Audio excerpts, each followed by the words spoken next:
We just witnessed what many people are calling the greatest Valorant match ever played. It ended with Boaster, Mini, and Derke finally lifting a trophy. This tournament was absolutely insane, so let's talk about it.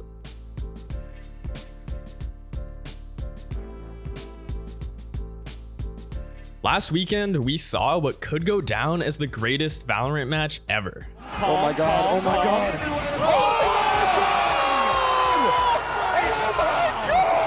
The lineup, that shot was insane. Get crazy goosebumps, dude.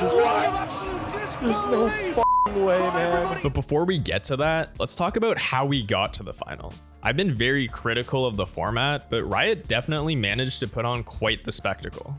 We saw all 30 partnered teams and 2 Chinese rosters battle it out in do-or-die matches, and it produced some of the most exciting series Valorant has ever seen. We got the NRG Loud matchup that we've just come to expect, another top 4 finish for DRX, and some incredibly hype moments throughout the event. Flash very far away from being back online, but Seekers might give it to him. Smart. It is going to be the res instead, but he's going to go swinging off it! What is that from Zappa? It's up to Sugetsu. 1v3 push shot found. 1, 2, 3! That is absurd! No. He drops down. Bash. No way. Certainly not. Jesse Bash, you cannot do this to the man! Unbelievable! Not again.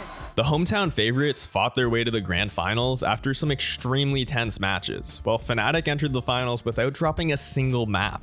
It was set to be a battle of titans. But before we get into that, I want to talk about Boaster, Mini, and Derke. These 3 have been with Fnatic from the very beginning, competing at Valorant's first ever international LAN in Reykjavik, Iceland, where they fell short to Sentinels in the grand finals. Unfortunately, ever since that event, Fnatic just haven't lived up to expectations. They've made a number of roster changes over the past couple of years, but they've never managed to make it back to a grand final.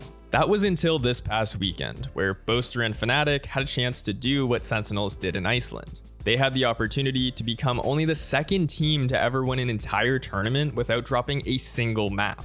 And as soon as the match got underway, it looked like they were going to do exactly that. Tap at a spike, seeing if they can force positioning. It's Chronicle, unaware of any sort of players in his sight lines. A pit drop down 2 to 2v2. And Boaster's taking it, having a defuse. Gets out with his life, and Leo, what is that? Just nigh impossible to keep them in the map. On their favored stationary ground, still held down. And that 13th round is claimed. Fnatic off to a fantastic lead. How does this get taken? Stun across, Chronicle! 2 found, Aftershock pushes them away, but it's all too little. And all too late. Fnatic were 1 map away from making history and lifting the trophy, but Loud weren't willing to get embarrassed and roll over in front of their home fans. They began mounting their comeback on Split and Lotus, where Les and Sadok pulled off some truly heroic rounds. Looks like they wait, pause for a moment, and Derke is going to ult in. 20 seconds left, it's everything. Showstopper exchange, but look at that. Snakebite, Nano Swarm, reset, left with 4. It's so uncertain. But a skip and a hop over it, no way! Angle watch score, pure reflexes, pure precision! 2 players fall, containment, flick to the side, Aspas might be good for 2. Jiggling the movement, everything to play for, and every player falling. Loud do it!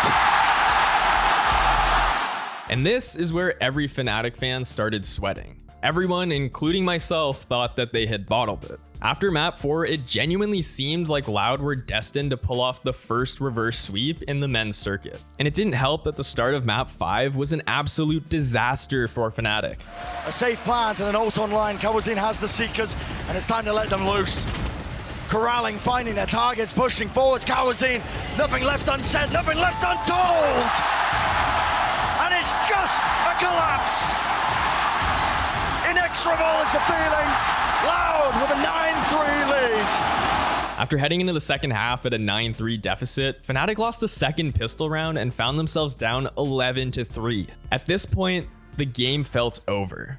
Fnatic had let the series slip away, and I didn't see any way for them to get back into this game. But then they proved me and everyone else wrong. Jet Force, it's all down to Alpha yet. Noise everywhere, the double swing! Spray down! Big Flash flash. play through, and it's a collateral! Fnatic have essentially got this one all tied up. 1 round away. And the fight is over! 14-12, denying the reverse sweep! Fnatic, they pull off the impossible!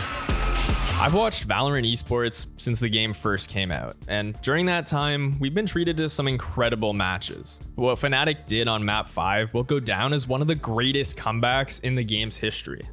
This match had me on the edge of my seat, and I genuinely felt like I was watching a fucking anime by the end of it. Riot scriptwriters truly outdid themselves with this event. It takes a truly special leader to bring a game back like that, and Fnatic absolutely deserved it. Leo looked like a freak throughout the series, and they couldn't have accomplished this win without Alphayear and Chronicle. This win provided some nice revenge for Alphayear, who watched Loud lift the Champions Trophy in his native country of Turkey last year, and Chronicle is now the only pro to win 2 international events. But Fnatic's trophy lift sparked an entirely different discussion. Throughout the event, fans pointed out the poor attendance for non-Brazilian teams, but to be fair, Riot only opened up more seats for those matches for the second half of the tournament. The attendance definitely improved, but most of the community was critical of the fact that a lot of fans left the venue before Fnatic even lifted the trophy. Derke even commented on this on his stream. My message to Brazilians is to please advocate for fellow Brazilians to start showing love for these other teams, because otherwise, just like I said, Riot's not going to want to come back, and I think being here is important. Like, this is a big part. It's a big part of the game. Brazil is such an important aspect of it all, so I think we want to be here.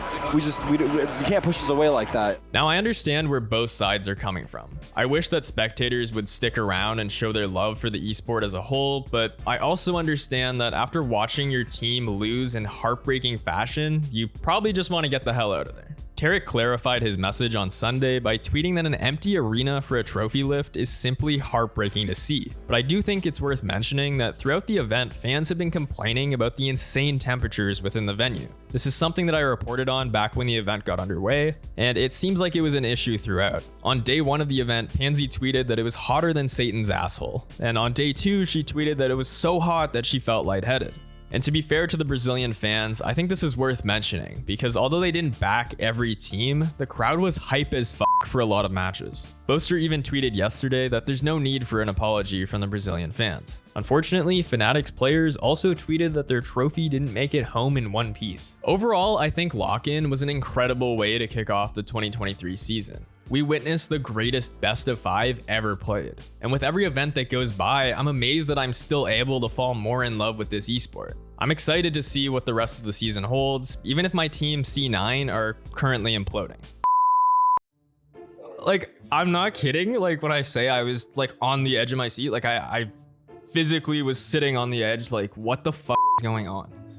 Like, the back and forth was just so insane. Like, I thought Fnatic had just completely bottled it. And then they go down 11-3 on map 5. I'm like, oh my God, like I felt so bad for Fnatic and like their fans. I was like, oh geez.